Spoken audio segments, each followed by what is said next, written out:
ಈಗ ಸಂಧಿಗಳ ಬಗ್ಗೆ ಕ್ಲಾಸ್. ಸಂಧಿ ಅಂದ್ರೆ ಸಂಧಿ ಅಂದರೆ ಯಾವುದೇ ಸಂಧಿ ಬೇಕಾದರೆ ಅದರಲ್ಲಿ ಪೂರ್ವ ಪದದ ಕೊನೆಯ ಅಕ್ಷರ ಉತ್ತರ ಪದದ ಮೊದಲ ಅಕ್ಷರ ಬದಲಾಗುತ್ತದೆ. ಸಂಧಿ ಆಗ್ಬೇಕಂದ್ರೆ ಪೂರ್ವ ಪದದ ಮೊದಲ ಅಕ್ಷರ ಉತ್ತರ ಪದದ ಮೊದಲ ಅಕ್ಷರ ಬದಲಾಗುತ್ತದೆ. ಕೆಲವು ಸಂಧಿಗಳು ನಡೆಯುತ್ತದೆ, ಅಕ್ಷರದಲ್ಲಿ ನಡೆಯುತ್ತದೆ. ಪೂರ್ವ ಪದ ಬದಲಾಗ್ತದೆ. ಪೂರ್ವ ಪದದಾಗ ಕೊನೆ ಅಕ್ಷರ, ಉತ್ತರ ಪದದ ಮೊದಲ ಅಕ್ಷರ ಬದಲಾದ ಸಂಧಿಗಳು. ಪೂರ್ವ ಪದ ಉತ್ತರ ಪದ ಸಂಧಿ, ಕೊನೆಯ ಅಕ್ಷರ ಮೊದಲ ಅಕ್ಷರ. ಪೂರ್ವ ಪದದಾಗ ಕೊನೆಯ ಅಕ್ಷರ, ಉತ್ತರ ಪದದಾಗ ಮೊದಲ ಅಕ್ಷರ. ಸಂಧಿಯಲ್ಲಿ ಹೊಸ ಅಕ್ಷರಗಳು ಬರಬಹುದು. ಅದೇ ಅಕ್ಷರ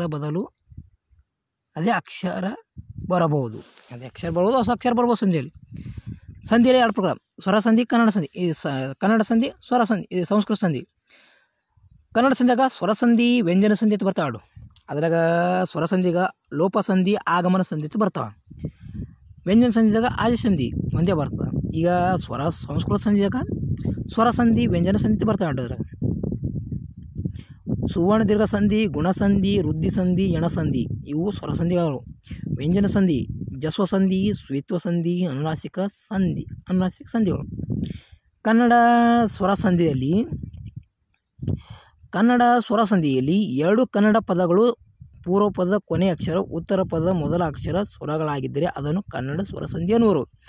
ಕನ್ನಡ ಸ್ವರ ಸಂಧಿ ಅನ್ಬೇಕಂದ್ರೆ ಪೂರ್ವ ಪದದ ಮೊದಲ ಅಕ್ಷರ, ಪೂರ್ವ ಪದದ ಕೊನೆಯ ಅಕ್ಷರ, ಉತ್ತರ ಪದದ ಮೊದಲ ಅಕ್ಷರ 2 ಸ್ವರ ಸಂಧಿ 2 ಸ್ವರಗಳಾಗಿದ್ದರೆ ಅದು ಕನ್ನಡ ಸಂಧಿಗಳು. ಈಗ ಅವನೇ ಲೋಪ ಸಂಧಿಯಾಗುವ ಪೂರ್ವದ ಕೊನೆಯ ಅಕ್ಷರವು ಅರ್ಥ ಕೆಡದಂತೆ ಲೋಪವಾದರೆ ಅಥವಾ ಮಾಯವಾದರೆ ಅದು ಲೋಪ ಸಂಧಿ ಅನ್ನುವರು. ಬೇರೆ ಪ್ಲಸ್ ಬೇರೊಬ್ಬ ಅರ್ಥ ಗೆಡ್ಡಿಲಲಿ ಲೋಪವಾಯಿತು, ಅದಕ್ಕೆ ಬೇರೊಬ್ಬ. ಆಡು ಪ್ಲಸ್ ಇಸು ಆಡಿಸು. ಅವನು ಪ್ಲಸ್ ಊರು ಅವನೂರು. ಹಿಂಗೆ ಬೆಳಕು ಪ್ಲಸ್ ಈಗು ಬೆಳಕಾಗು. ಆಗಮನ ಸಂಧಿ ಸ್ವರದ ಮುಂದೆ ಸ್ವರ ಬಂದಾಗ ಲೋಪ ಸಂಧಿ ಮಾಡಿದರೆ ಅದು ಅರ್ಥಗೆಡದಂತೆ ಇದ್ದರೆ, ಇಕಾರ ಅಥವಾ ವಕಾರ ಆಗಮವಾಗಿ ಬಂದರೆ ಅದು ಆದೇಶ ಸಂಧಿ. ಯಕಾರ ಅಥವಾ ವಕಾರ. ಏಕಾರ ಮನೆಯನ್ನು, ಮನೆ ಪ್ಲಸ್ ಅನ್ನು ಮನೆಯನ್ನು. ಮೇ ಪ್ಲಸ್ ಈಸು ಮೇಸು, ಮೇ ಪ್ಲಸ್ ಈಸು. ಪೂರ್ವಪದ ಮೊದಲ ಅಕ್ಷರ ವಕಾರ, ಪೂರ್ವಪದದ ಮೊದಲ ಅಕ್ಷರ.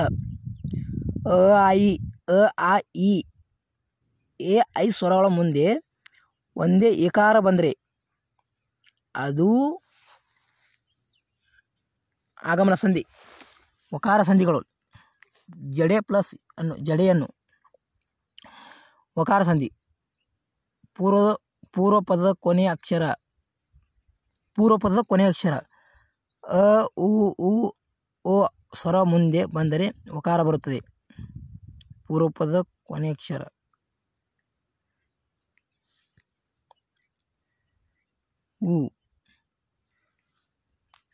ಕನ್ನಡ ವ್ಯಂಜನ ಸಂಧಿಯಾಗ 2 ಪದಗಳು ಕನ್ನಡ ಪದಗಳಾಗಿದ್ದು ಪೂರ್ವ ಪದದ ಕೊನೆಯ ಅಕ್ಷರ, ಉತ್ತರ ಪದದ ಮೊದಲ ಅಕ್ಷರ ಇವುಗಳಲ್ಲಿ ಯಾವುದಾದರೂ ಒಂದು ವ್ಯಂಜನವಾದರೆ ಅದು ವ್ಯಂಜನ ಸಂಧಿ. ಆದೇಶ ಸಂಧಿಯಾಗುವ ಉತ್ತರದ ಮೊದಲ ಅಕ್ಷರವು ಉತ್ತರ ಇಚ್ಛೆ ಬರ್ತದೆ, ಉತ್ತರದ ಇಚ್ಛೆ ಬರ್ತದೆ. ಉತ್ತರದ ಮೊದಲ ಅಕ್ಷರವು ಕಚಟತಪ ಆಗಿದ್ದರೆ ಅದರ ಬದಲಾಗಿ ಗಜಡತಪ ವ್ಯಂಜನ ಆದೇಶವಾಗಿ ಬರುವುದು. ಕಚಟತಪ ಬದಲಿಗೆ ಗಜಟತಪ ಬರುವುದು. ಇಲ್ಲಿ ನೋಡ್ರಿ, ಪೂರ್ವ ಪದ ಅಲ್ಲ, ಉತ್ತರ ಪದದ ಮೊದಲ ಅಕ್ಷರ. ಉತ್ತರ ಪದ ನೋಡ್ರಿ, ಉತ್ತರ ಪದದ ಮೊದಲ ಅಕ್ಷರ. ಉತ್ತರ ಪದ ನೋಡ್ರಿ, ಉತ್ತರ ಪದದ ಮೊದಲ ಅಕ್ಷರ ಕ ಬಂದದ. ಕ ಗಾ ಬಂದದ. ಇಲ್ಲಿ ಕಚಡ ತಪ್ಪಗೆ ಗಜಡ ತಪ್ಪ ಬರುವುದು. ಏನಂತಾರ? ಆದೇಶ ಸಂಧಿ, ಆದೇಶವಾಗಿ ಬರೋದು. ಇಲ್ಲಿ ನೋಡ್ರಿ, ತಾವರೆ ಕಾಲ ತಾ ಬಂದಲ್ಲ, ತಾಕೆ ಬರ್ತದ. ದಾ ಬರ್ತದೆ, ದಾ ಹಾಕ್ಯಾರ ಇಲ್ಲಿ. ಮಾಕೆ ಬರ್ತದೆ, ವ ಬರ್ತದೆ ಇಲ್ಲಿ, ವ ಹಾಕ್ಯಾರ. ಮೇಲ್ಮಾತು, ಬೆಟ್ಟದಾವರೆ, ಮಳೆಗಾಲ, ಹಿಂಗೆ. ಸಂಸ್ಕೃತ ಸಂಧಿಯಲ್ಲಿ ಸುವರ್ಣ ದೀರ್ಘ ಸಂಧಿರ ಸ್ವರಗಳ ಸವರ್ಣ ಸ್ವರಗಳಾದ ಅ ಇ ಉ ಸ್ವರಗಳು ಒಂದರ ಮೇಲೊಂದು ಒಂದು ಬಂದಾಗ ಅವುಗಳ ಸ್ಥಾನದಲ್ಲಿ ಒಂದೇ ದೀರ್ಘ ಸ್ವರವು ಬರುವುದನ್ನು ಸುವರ್ಣ ದೀರ್ಘ ಸಂಧಿ ಅನ್ನೋರು. ಇರುವುದ ನೋಡ್ರಿ, ಏನದ ದೇವಾಸುರ, ದೇವ ಪ್ಲಸ್ ಅಸುರ, ದೇವಾಸುರ, ಎರಡು ಸ್ವರಗಳು ಬರಬೇಕು. ಇದು ಎರಡು ಸ್ವರಗಳು ಬರಬೇಕು ನೋಡ್ರಿ. ಊ ಇಲ್ಲಿ ಬಿಡಿಸಿರ್ತದೆ. ಈ ಕವಿ ಪ್ಲಸ್ ಇಂದ್ರ, ಕವೀಂದ್ರ. ಇವು ಯಾವುದು ಸ್ವರದಲ್ಲಿ ಸಂಸ್ಕೃತ ಸಂಧಿಯಲ್ಲಿ ಸುವರ್ಣ ದೀರ್ಘ ಸಂಧಿ. ಗುಣಸಂಧಿ, ಪೂರ್ವ ಪದ ಅ ಆ, ಉತ್ತರ ಪದ ಇ ಈ, ಉ ಉ ರು ರು. ಆದೇಶ ಬರುವ ಗುಣವನ್ನು ಗುಣಸಂಧಿ ಅನ್ನುವರು. ಪೂರ್ವ ಪದ ಅ, ಉತ್ತರ ಪದ ಇ ಈ ಅಥವಾ ಯು, ಇ ಈ ಉ ಉ ರು, ಹಿಂಗೆ ಆದೇಶ ಬರುವ ಗುಣಸಂಧಿ ಬಿಡಿಸಿ ಬರೆದಾಗ. ವೃದ್ಧಸಂಧಿ, ಪೂರ್ವ ಪದ ಅ ಆ ಇಷ್ಟೇ, ಉತ್ತರ ಪದ ಎ ಐ ಸ್ವರಗಳು ಬಂದರೆ ಐ ಸ್ವರವು, ಓ ಅವು ಸ್ವರ ಬಂದರೆ ಅವು ಸ್ವರಗಳು ನೋಡ್ರಿ. ಏಕೈಕ, ಏಕ ಪ್ಲಸ್ ಐಕ, ಏಕೈಕ ಬರ್ತಾರ. ವನ ಔಷಧ, ಎಣ್ ಸಂಧಿ, ಪೂರ್ವ ಪದ ಈ ಸ್ವರಗಳು ಒಂದು ಯಕಾರ, ಊ ಸ್ವರ ಬಂದರೆ ಉಕಾರ, ರು ಸ್ವರ ಅಂದರೆ ಕಾರ ನೋಡಿ. ಪೂರ್ವ ಪದ ಯತಿ ಸ್ವರ ಯಕಾರ ಒತ್ತಾಕ್ಷರ ಬರಬೇಕಿಲ್ಲಿ. ಎಣ್ ಸಂಧಿದಾಗ ಒತ್ತಾಕ್ಷರ ಫಿಕ್ಸ್, ಒತ್ತಾಕ್ಷರ ಇರಬೇಕು. ಎಣ್ ಸಂಧಿ. ಸಂಸ್ಕೃತ ವ್ಯಂಜನ ಸಂಧಿಯಲ್ಲಿ ಜಸ್ವ ಸಂಧಿ. ಸಂಸ್ಕೃತ ವ್ಯಂಜನ ಸಂಧಿಯಲ್ಲಿ ಎರಡು ಪದಗಳಲ್ಲಿ ಒಂದು ಸಂಸ್ಕೃತ ಪದವಾಗಿದ್ದರೆ ಈ ಪದಗಳ ಪೂರ್ವ ಪದದ ಕೊನೆಯ ಅಕ್ಷರ ಉತ್ತರ ಪದದ ಮೊದಲ ಅಕ್ಷರ ಯಾವುದಾದರೂ ವ್ಯಂಜನವಾಗಿರುತ್ತದೆ. ಜಸ್ವ ಸಂಧಿ, ಆದೇಶ ಸಂಧಿ, ಜಸ್ವ ಸಂಧಿ ವ್ಯತ್ಯಾಸಗಳು. ಆದೇಶ ಸಂಧಿ ಗಜಡದ ಬಗ್ಗೆ ಗಜಡ ಬರ್ತಿತ್ತು, ಇಲ್ಲಿ ಹಾಗಲ್ಲ, ಗಜಡದ ಬಗ್ಗೆ ಗಜಡ ಆದೇಶ ಬರ್ತದೆ. ಜಸ್ವ ಸಂಧಿ ಪೂರ್ವ ಪದದ ಕೊನೆಯ ಅಕ್ಷರ ಯಾವುದೇ ಅರ್ಥವಾಗಿರುತ್ತದೆ. ಜಸ್ವ ಸಂಧಿಯ ಪೂರ್ವ ಪದದ ಕೊನೆಯ ಅಕ್ಷರ ಪೂರ್ವ ಪದ ವ್ಯಂಜನಾಕ್ಷರ ಆಗಿರ್ತದೆ. ವ್ಯಂಜನಾಕ್ಷರ ಬರೆಸಿಬಾರ್ದು.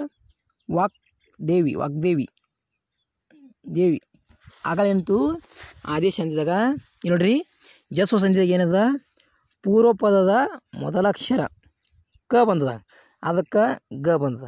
ಇನ್ನು ಆದೇಶ ಸಂಧಿದಾಗ ಉತ್ತರ ಪದದ ಮೊದಲ ಅಕ್ಷರ ಕ ಬಂದಿತ್ತು, ಆಮೇಲೆ ಗ ಬಂದಿತ್ತು. ಇಷ್ಟೇ ಮಿಸ್ಟೇಕಾ.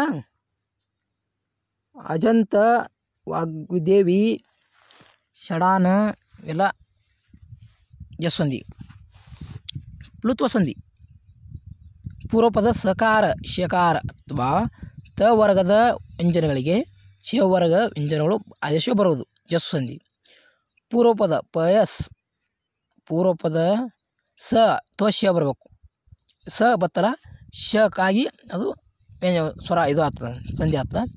ಇನ್ನು ಮುಂದೆ ತ ಥ ದ ನೀವಕ್ಕಾಗಿ ಚ ಡಪ್ಪ ಬರಬೇಕು, ಜಸ್ವ ಸಂಧಿ ಆಗ್ತದೆ. ಶರತ್, ಚಂದ್ರ, ಶರತ್ಚಂದ್ರ. ಜಗತ್, ಜ್ಯೋತಿ, ಜಗಜ್ಯೋತಿ. ಅನುನಾಸಿಕರು ಗೊತ್ತವ, ಕಚಡ ತಪ್ಪಾಗಿ ಅನುನಾಸಿಕ ಬರಬೇಕು, ಅನುನಾಸಿಕ ಅಂದಿರ್ತಾರೆ. ಇಲ್ಲೊಂದು ಪೂರ್ವ ವಾಂಗ್ಮೂಲ ಪೂರ್ವ ಪದ ಇದು ಕಚಡ ಬರಬೇಕು. ಇವು ಪೂರ್ವ ಪದ ಕೊನೆ ಅಕ್ಷರ ಕ ಚ ಡ ತಪ್ಪ ಬರಬೇಕು. ಚಿತ್ ಪ್ಲಸ್ ಮಯ, ಚಿನ್ಮಯ. ಹಾಂ. ಷಟ್ ಪ್ಲಸ್ ಮುಖ, ಷಣ್ಮುಖ. ಹಿಂಗೆ ಬರ್ಬೇಕಾ. ಸಮಾಸ ಎರಡಕ್ಕಿಂತ ಹೆಚ್ಚು ಪದಗಳು ಅರ್ಥಾನುಸಾರವಾಗಿ ಸೇರಿ ಒಂದು ಪದವಾದರೆ ಸಮಾಸ ಎನ್ನುವರು. ನೋಟ್, ಸಂಧಿಗಳಲ್ಲಿ ಎರಡು ಪದಗಳು ಸೇರಲಿ. ಸಮಾಸದಲ್ಲಿ ಎರಡಕ್ಕಿಂತ ಹೆಚ್ಚು ಪದಗಳು ಸೇರಿ ಒಂದು ಪದವಾಗುವುದು. ಸಂಧಿಗಳಲ್ಲಿ ಪೂರ್ವದ ಕೊನೆಯ ಅಕ್ಷರ ಉತ್ತರ ಪದದ ಮೊದಲ ಅಕ್ಷರ ಎರಡು ಅಕ್ಷರಗಳ ನಡುವೆ ಮಾತ್ರ ನಡೆಯುತ್ತದೆ. ಸಮಾಸದಲ್ಲಿ ಇಡೀ ಪದದಲ್ಲಿ ನಡೆಯುತ್ತದೆ. ಸಂಧಿಯಲ್ಲಿ ಕೊನೆ ಅಕ್ಷರ ಉತ್ತರ ಪದ ನಡೀತದೆ. ಈ ಸಂಧಿಯಲ್ಲಿ ಸಮಾಸದಲ್ಲಿ ಪೂರ್ವ ಅಕ್ಷರ ನಡೀತದೆ. ಈಗೇನಪ್ಪ ಅಂದ್ರೆ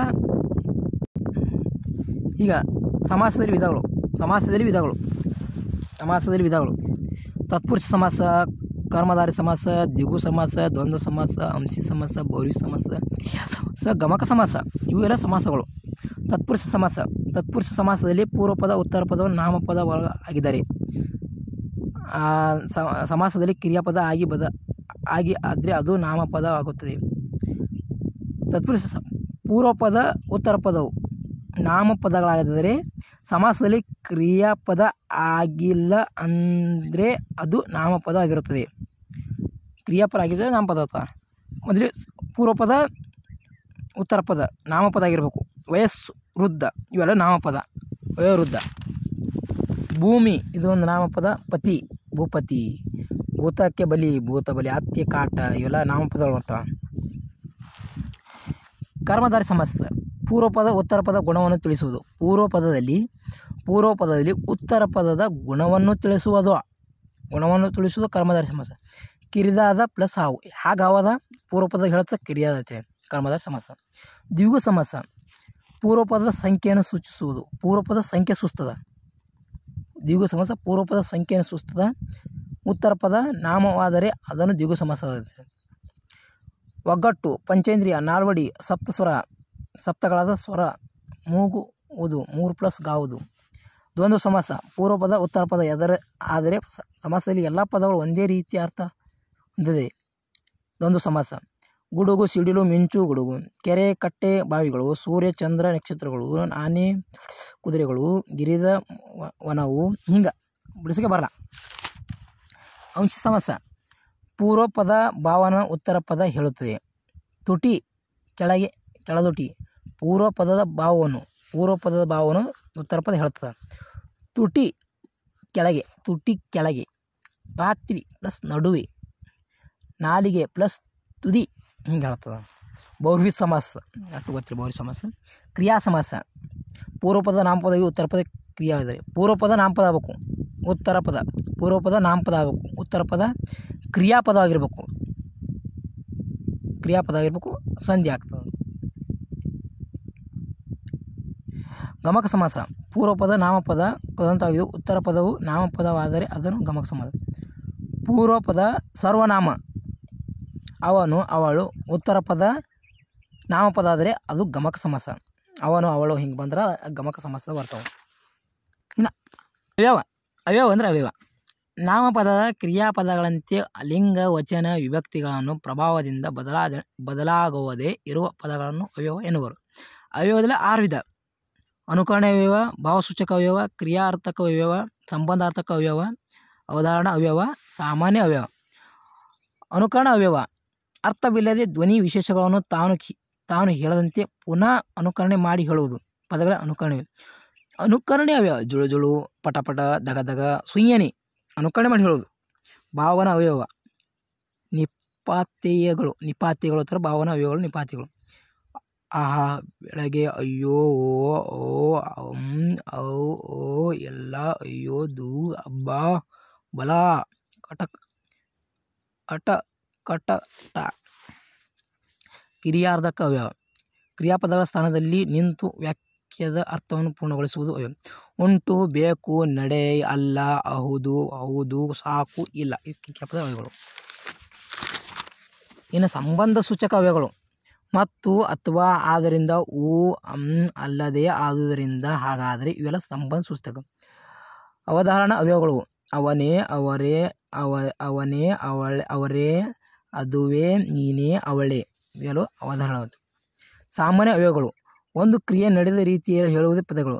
ಮೆಲ್ಲನೆ, ಹಾಗೆ, ಹೀಗೆ, ಅಂತೂ, ಇಂತೂ, ಚೆನ್ನಾಗಿ, ನೆಟ್ಟನೆ, ತಟ್ಟನೆ, ಸುಮ್ಮನೆ, ಗಮ್ಮನೆ, ಬೇಗನೆ, ತರವಾಯಿತು, ಹಿಂಗೆ